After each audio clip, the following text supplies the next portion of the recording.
Thank you very much. Thank you very much to organizers for inviting me and for organizing this conference. I'm going to tell you today a bit about quantum Hall effect, and I'm going to focus on two aspects: on how this exotic effect is actually imperceptibly present in our daily life, and also I will tell you a scientific story that even in such complex effects, very simple considerations are sometimes useful. But let me start from afar. I work in CEA Grenoble in a lab called PHYLIX, which stands for Photonic Electronics and Quantum Engineering. And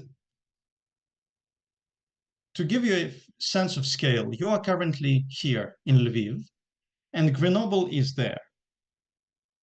If you zoom in on the city of Grenoble, you can see a big area designated as scientific polygon. That's actually a huge scientific research center. In reality, it looks like this: two rivers and a peninsula between them. This is the CEA campus. This is where I work. There is also a smaller CNRS campus and Institute of Laue-Langevin, a synchrotron and neutron facility. This is quite a big research center, and it's famous for various things. One of them is for the discovery of the quantum Hall effect. Klaus von Klitzing, who worked in Germany, came to Grenoble, and in 1980 he published a paper with the discovery of the quantum Hall effect. I will explain in a few moments what the effect is about. For now, I would like to highlight that, look, the affiliation says Max Planck Institute, High Magnetic Field Laboratory, Grenoble, France. To me, this is an example of European cooperation. And never mind that the European Union itself was established only 12 years later. To me, this shows that the European Union and the European community is not a frozen thing, but actually a developing one, confirmed, for example, by the recent candidacy of Ukraine to the European Union. But back to the von Klitzing's discovery. Quantum Hall effect, what is it? What von Klitzing did, he took a sample of two-dimensional electron gas, a very thin electron layer, put it under a very high magnetic field, and passed current here from source to drain contact. He passed the current and he measured the voltage across the sample. Usually you would measure voltage along the sample to find the resistance. He measured the voltage across the sample, the whole voltage, because the magnetic field turns your electrons to a side. And what he found is that, contrary to the expectations from the classical physics, there were regions where the whole voltage did not depend on the carrier density. See, he had a gate to change the carrier density, and in some regions, the whole voltage remained very, very flat, independent of the carrier density. In modern language, this looks like this. Here is a sample of two-dimensional electron gas. One passes a current through the sample, measures the voltage across the sample, and divides the voltage by the current. This defines the transversal resistance, from the resistance across the sample, also called Hall resistance.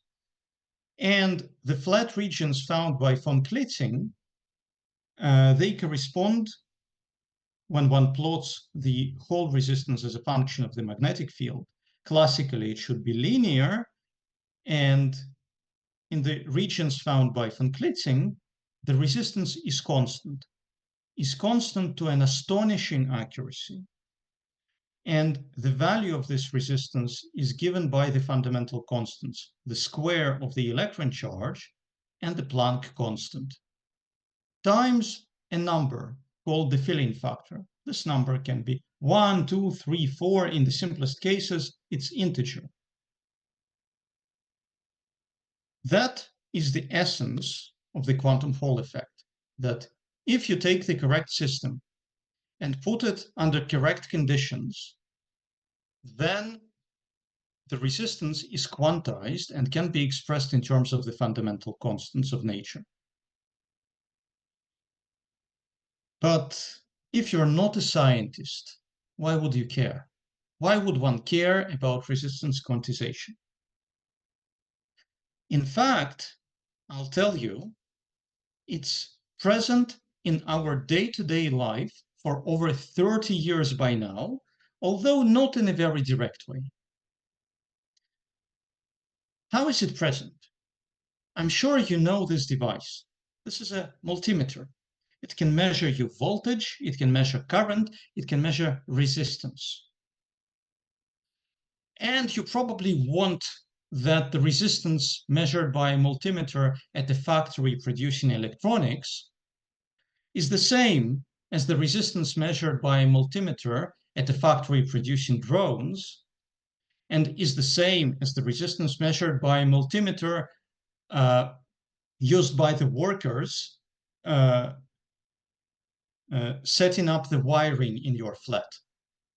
Because if they are not the same, if the multimeters work differently, then something will not match as it should, and something will not work in the best case. In the worst case, something will burn.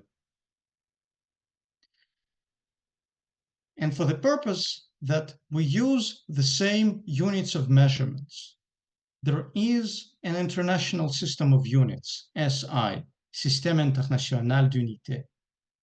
The international system of units, it defines the standards for 7 basic units: meters, second, kilogram, among others, ampere. You see, ohm, the resistance, is not part of the 7 units definition. But on the other hand, it can be derived from these 7 units. And it's much more convenient if you could measure resistance directly, have a standard for the resistance. What did people have to do in the 20th century? Well, they had to have a standard sample and make a copy of that sample as precisely as possible. Geometry, material purity, temperature of the measurement. Now, the quantum Hall effect changes that. You don't really care about the exact shape of the sample. It can be allowed to vary. You don't care about the exact magnetic field. If you measure it here or here, the resistance will be the same to a very high accuracy, to many digits, which means it's a very convenient standard. It's as if you wanted to establish a standard for the meter, and previously you used a stick, which is 1 meter, and you have to copy it, and every error you make in a copy propagates to all who use that copy as their standard. But here you have a stick. If you put it under the right conditions, doesn't matter, is it 90 centimeters, is it 1.10 meters, centimeters, under the right conditions, it becomes exactly 1 meter. That's the quantum Hall effect. And therefore, in 1990, people have realized that and defined the von Klitzing resistance, H over E squared, as the calibration standard of the resistance. So since 1990, every electronic device implicitly is related to the quantum Hall effect, because the quantum Hall effect is used to calibrate the ultimate standards of resistance. Coming back to the more scientific side, what's the origin of this resistance quantization? The origin turns out to be in a simple fact that the current flows on the edges of the sample. On one edge, the charge carriers flow in one direction. On the other edge, they can only flow in the opposite direction. And because of that, nothing can scatter the carriers back. So the resistance of this sample is just the sum of the resistances of these edge channels. It's the resistance of these edge channels, and disorder does not change it. That's why it's so flat. Now you see there is quantum Hall effect associated with this number nu. 4, 3, 2, 1, you would expect 0 to come next. But before you reach 0, which would actually correspond to infinite magnetic field, you see other shelves of constant resistance. And these correspond to some fractional numbers. That is called the fractional quantum Hall effect. The fractional quantum Hall effect is predicted to have a more complicated edge structure, maybe even hosting so-called Majorana modes. And those could be useful for quantum computing because they host excitations, quasiparticles, which can be exchanged, but their exchange, if you exchange two identical fermions or two identical bosons, it leads to nothing, maybe a phase. Here, exchanging two Majorana particles, or rather anyons, Ising anyons, it leads to a different state. But how different, what that state is fixed by the properties of the system of the fractional quantum Hall effect. It's quantized, and therefore it's very robust. It can be used to build a topological quantum computer, a topologically protected qubit. And in fact, Microsoft has been trying for a long time to build topological qubits, at least since 2006. Now, have you ever heard about Microsoft's topological quantum computer? Well, neither have I, because so far it does not exist. Turned out that these systems are much more complicated than theorists have naively thought. There are many problems standing in the way of building a quantum computer based on these systems, and I'm going to tell you about one problem and about what I believe to be a way to resolving that specific problem. So, if you want to talk about fractional quantum Hall edge, the standard theoretical description of that is done in terms of chiral latency liquid. The word chiral means that all the edge channels, they propagate in one direction. Each edge channel propagates in one direction. And Latinger is a surname, and the theory is called the chiral latency liquid. This theory gives some nice predictions. Think of a quantum Hall sample. You would have the edges going like this, but you deliberately bring the two edges from different sides of the sample together. This will allow excitations flowing on the edges, the quasiparticles, to jump between them, to tunnel. And the theory predicts that if the bias voltage is much larger than the system temperature, then the tunneling current should be a power law of the voltage difference. Contrast this to the Ohm's law, where the current is proportional to the voltage difference. Here, it is a more general power law, and the power can even be negative. You increase the voltage difference, and that reduces the current. That would be highly unusual, but that's the prediction of the theory. There is another beautiful prediction that if you look into the noise, the fluctuations of this current, then you can extract the charge of the quasiparticle that tunnels. And the quasi-particles in the fractional quantum Hall effect can be exotic. So, for example, this charge is predicted to be smaller than the electron charge. Although we know that fundamentally the system is composed of electrons, but it's so strongly interacting that somehow electrons put forward smaller quasi-particles to represent themselves. These are the predictions, but they have never been really reliably observed. Here is an example for the current, the power law. In fact, at finite temperature, there is a more complicated function, but this is how it should look like. And this is the experimental data. The data agree with the theory to some extent, and then they depart. There were later works which showed beautiful agreement with theory, but if you look carefully, turns out the current with this power law, with negative power, it should go to zero at large bias voltage. And you see 0.43, 0.42, and here it saturates. It does not. Something doesn't work. The noise prediction has been more successful. Back in 1997, people have measured the slope of noise with respect to the tunneling current, and it does correspond definitely to a charge smaller than the electron charge. For a specific prediction, it's about 1/3 charge for 1/3 fractional quantum Hall effect.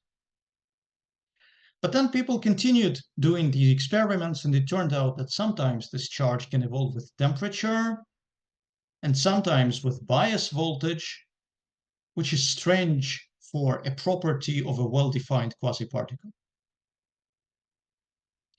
So there is a problem. There is a problem that chiral Lagrange liquid gives very specific predictions, and we cannot observe them in a reliable manner. The solution turned out to come from a theoretical work, from a proposal by me and my collaborators a couple of years ago. We looked into this tunneling problem, calculated the noise, and you don't need to understand this formula. I've just put it to show that it's not just beautiful pictures and words, but some formulas as well.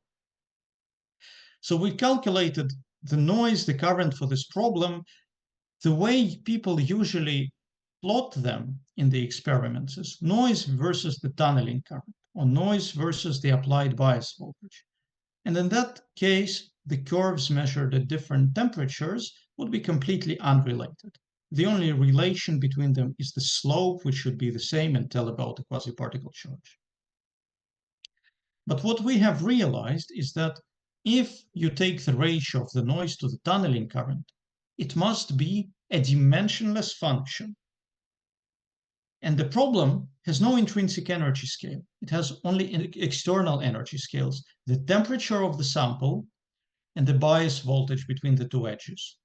So a dimensionless function must be a function of a dimensionless parameter, and the only one is this one.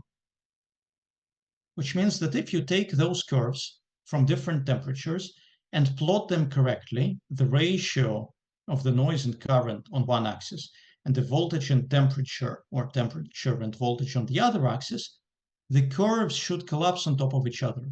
And suddenly you see these curves are much more related than what you would have thought. That's a prediction. And that's a prediction for all chiral Lagrange liquids. Having realized that, we went to experimentalists and asked them to measure the data. They measured it at 5 different temperatures. And we plotted them in the correct coordinates. Once more, if Lagrange liquid holds, chiral Lagrange liquid holds, all the curves should collapse on top of each other. Are you ready? Clearly they do not. Which means the chiral Lagrange liquid does not work for this system. Or maybe they do collapse, but in a smaller region. And if we zoom in, it's rather noisy here, but they kind of collapse, which suggests that the scaling appropriate for the Latinger liquid, it actually does work, but not for all the range of data. It appears that there is an unknown energy scale in the system, something we have not thought of. Below this energy scale, we can apply the chiral Latinger liquid, and above it, it can be modified. And this happens not only for the noise. Here are some complicated formulas for the tunneling current, but what's important for us is, again, this tunneling current or its differential conductance has a sense of scaling, and apart from one rogue curve, we observe the same scaling which holds up until some point and then breaks down. There is, of course, more analysis to do, and I invite you to read the paper if you're interested, but I would like to stop here and conclude by saying that quantum physics is actually present in our daily lives. And the resistance standard defined on the quantum Hall effect is just one example of that.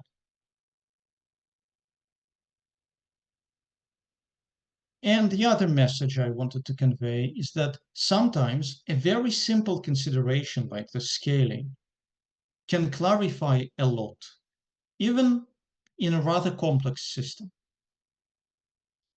Finally, I'd like to remind you that when it comes to developing new technologies, it can take some time, possibly even a lot of time, as exemplified by the story of trying to build a topological quantum computer. With this, I'd like to stop and thank you for your attention.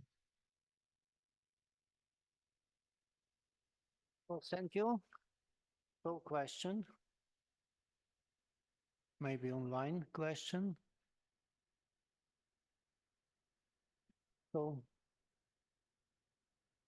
Hello and thanks for a very nice presentation.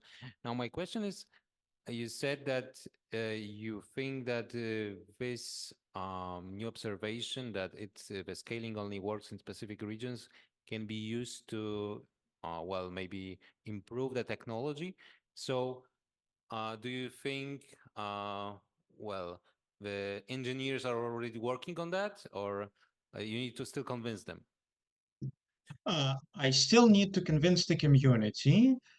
Concerning the technology, I don't know, at least not immediately. What I would say is,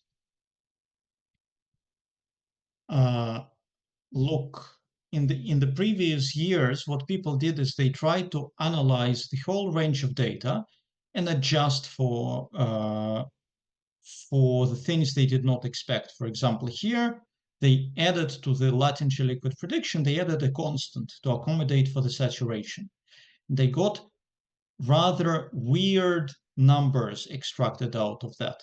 It may not be evident to you that these are weird numbers, but I know that these are weird numbers for this specific system they measure. Now, what the method we propose allows, it allows to separate the region where the standard theory should work and the region where it clearly does not work. This would allow to improve understanding, first of all.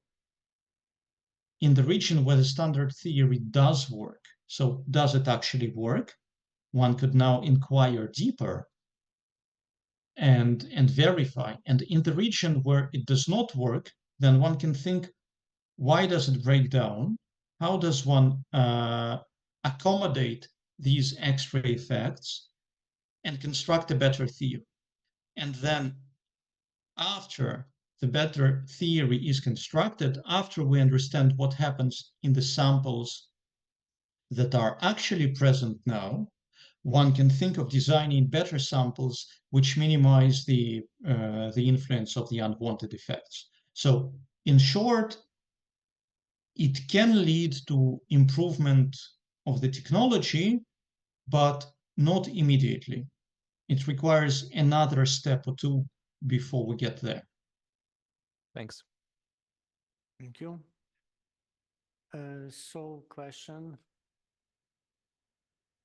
Show please the first slides with the geometry of experiment. Uh, Geometry of experiment. Here or here? Which one do you prefer? Oh, before. This one. Maybe. So for obtaining this effect must be two-dimensional electron gas or Yes. other only. But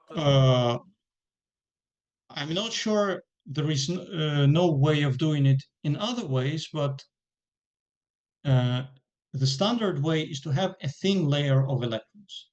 It can be a two-dimensional electron gas on a semiconductor contact when you have two semiconducting materials and the contact layer between them hosts a thin layer of electrons. Another option is to have a two-dimensional material like graphene, bilayer graphene. If you have the third dimension, instead of this quantization, you will have Shubnikov-de Haas oscillations because you have a continuous spectrum. This relates to the discrete spectrum of Landau levels. But if you have a continuous momentum in a third direction, that would hinder the quantization. okay, thank you. So we have time for a short question and short answer. Comments? Maybe online participants? So no. Okay, thank you very much, Kyrylo. Oh, sorry. There is question. Okay. Yeah, hi Kirill. I'd like to ask if your opinion about reality of quantum computer changed in the past year after you conducted course lectures for quantum computing.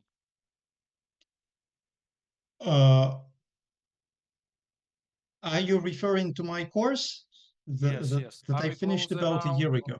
Are we closer now or still waiting 2050? In terms of universal gate-based quantum computer, we are a bit closer, but I would say we're still on the way to see what happens in 2050. In terms of analog quantum computers, it seems that they can provide an advantage, like D-wave machines. They're being more and more employed by actual industrial companies. It's not certain whether they provide a scalable advantage in the sense of algorithm theory, that as you go to bigger problems, the advantage increases, but they definitely do provide an advantage of a few hundred times acceleration for some specific problems.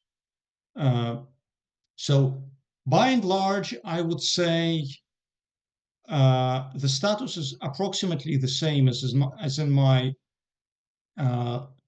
lectures finished a year ago, but I'm much more optimistic on the analog quantum computer at the moment.